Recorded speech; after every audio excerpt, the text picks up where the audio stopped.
There is no song I'd rather learn than this, the Song of Moses. Deuteronomy 31, verse 29.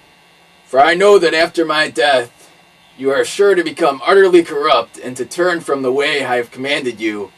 In days to come, disaster will fall upon you, because you will do evil in the sight of the Lord, and provoke him to anger by what your hands have made. The Song of Moses. And Moses recited the words of this song from beginning to end in the hearing of the whole assembly of Israel. Listen, O heavens, and I will speak. Hear, O earth, the words of my mouth. Let my teaching fall like rain, and my words descend like dew, like showers on new grass, like abundant rain on tender plants.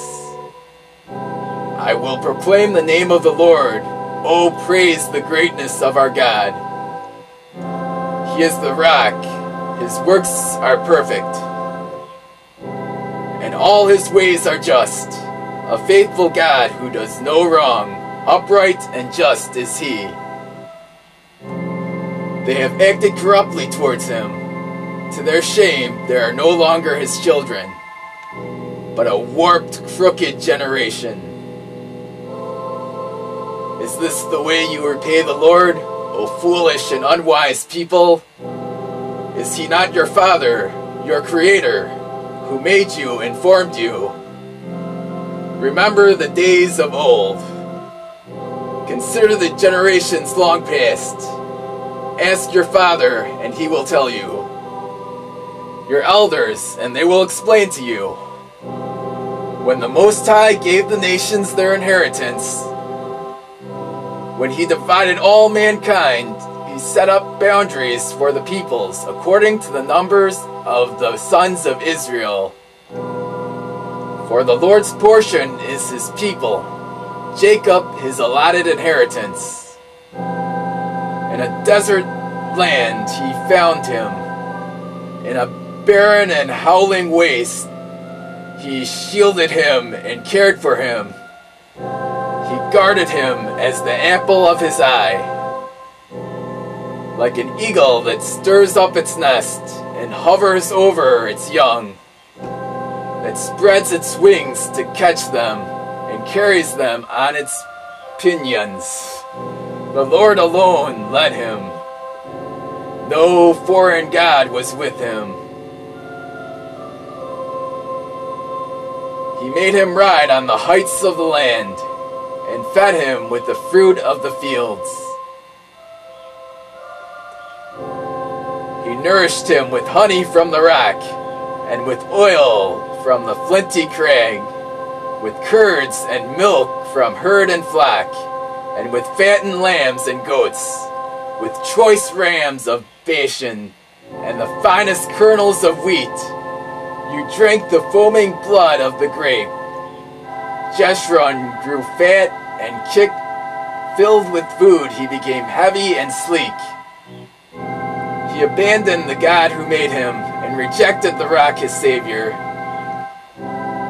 They made him jealous with their foreign gods and angered him with their detestable idols.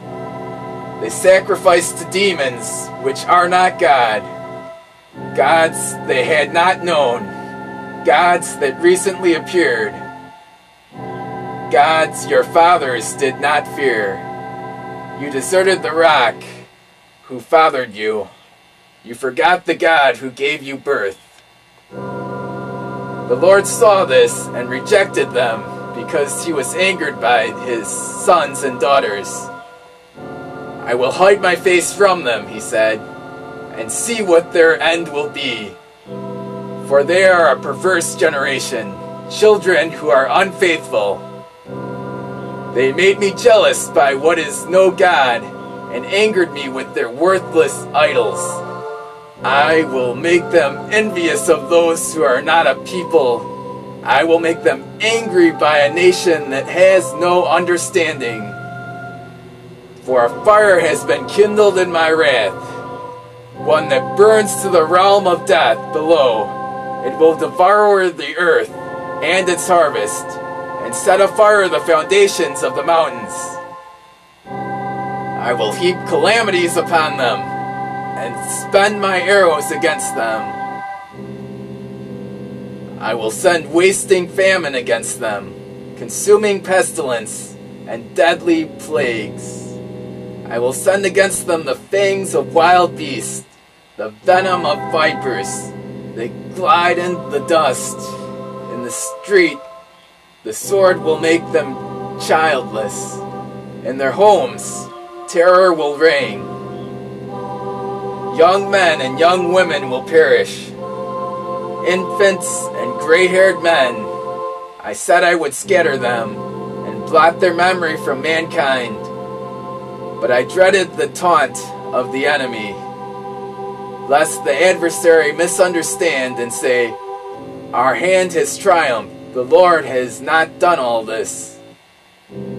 They are a nation without sense. There is no discernment in them. If only they were wise and would understand this and discern what their end will be.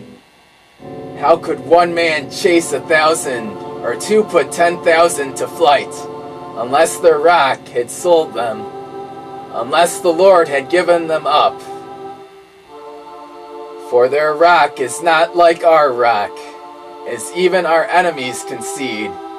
Their vine comes from the vine of Sodom and the fields of Gomorrah. Their grapes are filled with poison, and their clusters with bitterness. Their wine is the venom of serpents, the deadly poison of cobras. Have I not kept this in reserve and sealed it in my vaults? Is it mine to avenge? I will repay in due time, and their foot will slip. Their day of disaster is near, and their doom rushes upon them. The Lord will judge his people and have compassion on his servants. When he sees their strength is gone, and no one is left, slave or free, he will say, "Now, where are their gods? The rock they took refuge in, the gods who ate the fat of their sacrifices and drank the wine of their drink offerings. Let them rise up to you. Let them give you shelter. See now that I myself am he. There is no God besides me. I put to death, and I bring to life. I have wounded, and I will heal. And no one can deliver out of my hand.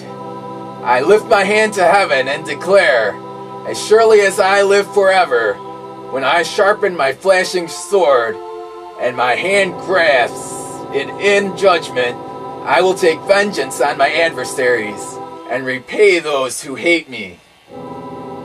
I will make the arrows drunk with blood, while my sword devours flesh and blood of the slain and the captives, the heads of the enemy leaders.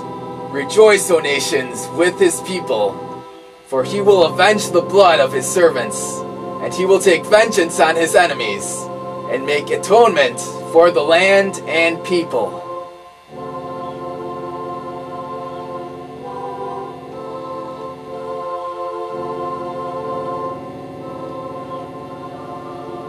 Moses came with Joshua, son of Nun, and spoke all the words of the song in the hearing of the people. When Moses finished reciting all these words to all Israel, he said to them, "Take to heart all the words I have solemnly declared to you this day, so that you may command your children to obey carefully all the words of this law. They are not just idle words for you. They are your life. By them you will live long in the land you are crossing the Jordan to possess."